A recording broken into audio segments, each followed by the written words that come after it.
everyone, this is chapter 9 of Alice in Wonderland by Lewis Carroll, and it's called The Mock Turtle's Story. "You can't think how glad I am to see you again, dear old thing," said the Duchess, as she tucked her arm affectionately into Alice's and they walked off together. Alice was very glad to find her in such a pleasant temper and thought to herself that perhaps it was only the pepper that had made her so savage when they met in the kitchen. "When I'm a duchess," she said to herself, not in a very hopeful tone though, "I won't have any pepper in my kitchen at all. Soup does very well without it.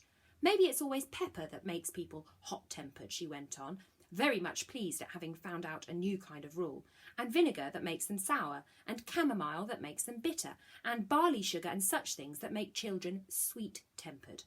I only wish people knew that, then they wouldn't be so stingy about it, you know." She had quite forgotten the Duchess by this time and was a little startled when she heard her voice close to her ear. "You're thinking about something, my dear, and that makes you forget to talk. I can't tell you just now what the moral of that is, but I shall remember in a bit." "Perhaps it hasn't one," Alice ventured to remark. "Tut, tut, child," said the Duchess. "Everything's got a moral, if only you can find it." And she squeezed herself up closer to Alice as she spoke. Alice didn't much like keeping so close to her. First, because the Duchess was very ugly, and secondly, because she was exactly the right height to rest her chin upon Alice's shoulder, and it was an uncomfortably sharp chin. However, she didn't like to be rude, so she bore it as well as she could. "The game seems to be going on rather better now," she said. "'Tis so," said the Duchess, "and the moral of that is, oh, 'tis love that makes the world go round." "Somebody said," whispered Alice, "that it's done by everybody minding their own business." "Ah, well, it means the same thing," said the Duchess, digging her sharp little chin into Alice's shoulder as she added, "and the moral of that is, take care of the scents and the sounds will take care of themselves." How fond she is of finding morals in things, Alice thought to herself. "I dare say you're wondering why I don't put my arm around your waist," the Duchess said after a pause. "The reason is that I'm doubtful about the temper of your flamingo. Shall I try the experiment?" "He might bite," Alice cautiously replied, not feeling at all anxious to have the experiment tried. "Very true," said the Duchess. "Flamingos and mustard both bite, and the moral of that is, birds of a feather flock together." "Only mustard isn't a bird," Alice remarked. "Right as usual," said the Duchess. "What a clear way you have of putting things." "It's a mineral, I think," said Alice. "Of course it is," said the Duchess, who seemed ready to agree to everything Alice said. "There's a large mustard mine near here, and the moral of that is, the more there is of mine, the less there is of yours." "Oh, I know," exclaimed Alice, who had not attended to this last remark. "It's a vegetable. It doesn't look like one, but it is." "I quite agree with you," the Duchess said. "And the moral of that is, be what you would seem to be, or, if you'd like it put more simply, never imagine yourself to be otherwise than what it might appear to others that you were or might have been was not otherwise than what you had been would have appeared to them to be otherwise." "I think I should understand that better," Alice said very politely, "if I had it written down, but I'm afraid I can't quite follow it as you say it." "That's nothing to what I could do if I chose," the Duchess replied in a pleased tone. "Pray don't trouble yourself to say it any longer than that," said Alice. "Don't talk about trouble," said the Duchess. "I make you a present of everything I have said." A cheap sort of present, thought Alice. I'm glad they don't give birthday presents like that. But she didn't even venture to say it out loud. "Thinking again?" the Duchess asked with another dig of her sharp little chin. "I've a right to think," Alice said sharply, for she was beginning to feel a little worried. "Just about as much right," said the Duchess, "as pigs have to fly, and them—" But here, to Alice's great surprise, the Duchess's voice died away, even in the middle of her favourite word, moral, and the arm that was linked to hers began to tremble. Alice looked up, and there stood the Queen in front of them with her arms folded, frowning like a thunderstorm. "A fine day, Your Majesty," the Duchess began in a low, weak voice. "Now, I give you fair warning," shouted the Queen, stamping on the ground as she spoke. "Either you or your head must be off, and that in about half no time. Take your choice." The Duchess took her choice and was gone in a moment. "Let's go on with the game," the Queen said to Alice, and Alice was much too frightened to say a word, but slowly followed her back to the croquet ground. The other guests had taken advantage of the Queen's absence and were resting in the shade. However, the moment they saw her, they hurried back to the game, the Queen merely remarking that a moment's delay would cost them their lives. All the time they were playing, the Queen never left off quarrelling with the other players and shouting, "Off with his head," or "Off with her head." Those whom she had sentenced were taken into custody by the soldiers, who of course had to leave off being archers to do this, so that by the end of half an hour or so there were no archers left, and all the players except the King, the Queen and Alice were in custody under the sentence of execution. Then the Queen left off, quite out of breath, and said to Alice, "Have you seen the mock turtle yet?" "No," said Alice, "I don't even know what a mock turtle is." "Well, it's the thing that mock turtle soup is made from," said the Queen. "Never saw one or heard of one," said Alice. "Come on then," said the Queen, "and he shall tell you his history." As they walked off together, Alice heard the King say in a low voice to the company generally, "You are all pardoned." "Come, that's a good thing," she said to herself, for she had felt quite unhappy at the number of executions the Queen had ordered. They very soon came upon a griffin, lying fast asleep in the sun. If you don't know what a griffin is, look at the picture. It's on the next page. I'll show you in a sec. "Up, lazy thing," said the Queen, "and take this young lady to see the mock turtle and to hear its history. I must go back and see after some executions I have ordered." This is the griffin.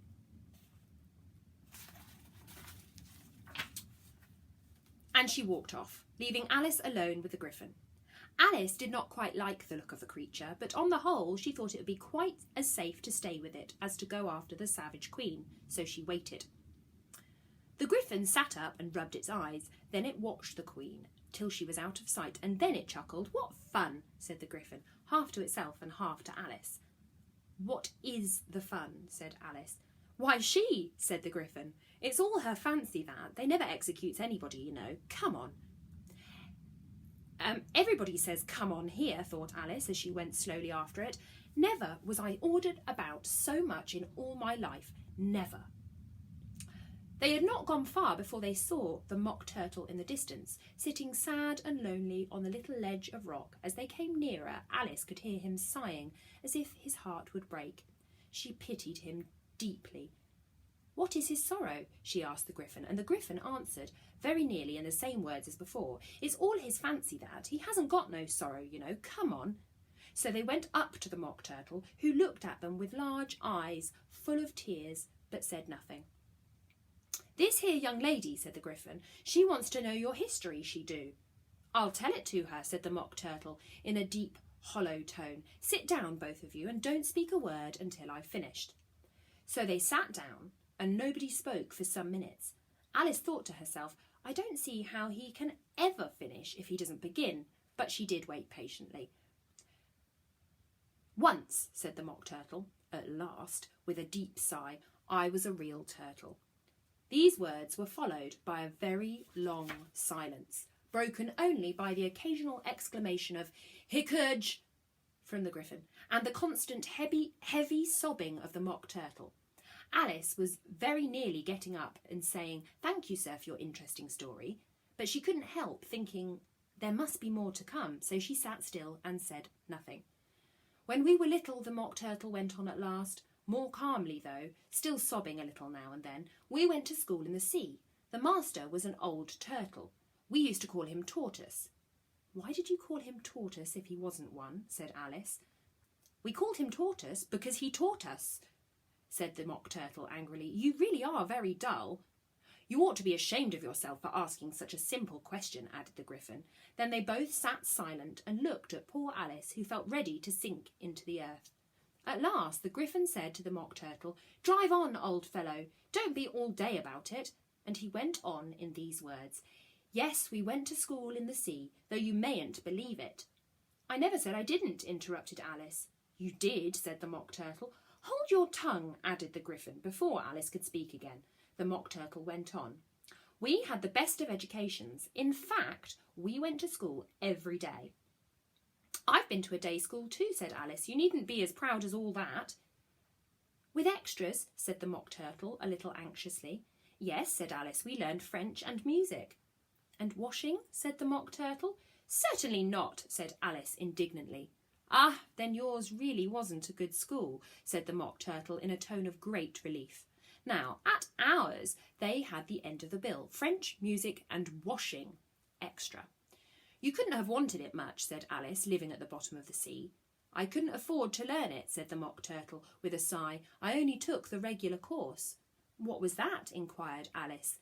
Reeling and riving, of course, to begin with, the Mock Turtle replied, and then the different branches of arithmetic: ambition, distraction, uglification and derision. I never heard of uglification, Alice ventured to say. What is it? The Griffin lifted up both its paws in surprise. What? You never heard of uglifying? It exclaimed. You know what to beautify is, I suppose.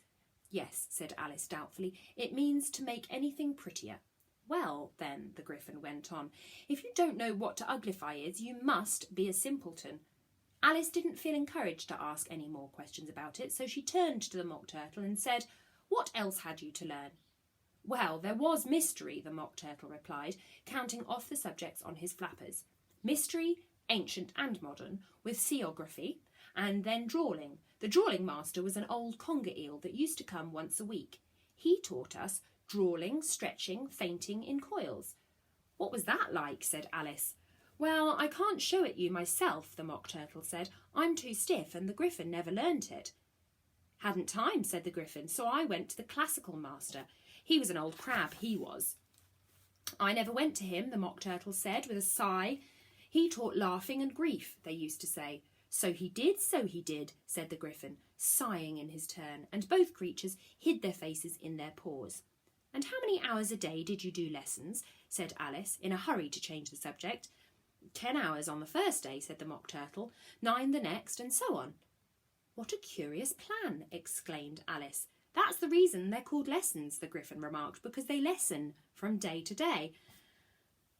This was quite a new idea to Alice, and she thought it over a little before she made her next remark. Then the 11th day must have been a holiday. Of course it was, said the Mock Turtle. And how did you manage on the 12th? Alice went on eagerly. That's enough about lessons, the Griffin interrupted in a very decided tone. Tell her something about the games now.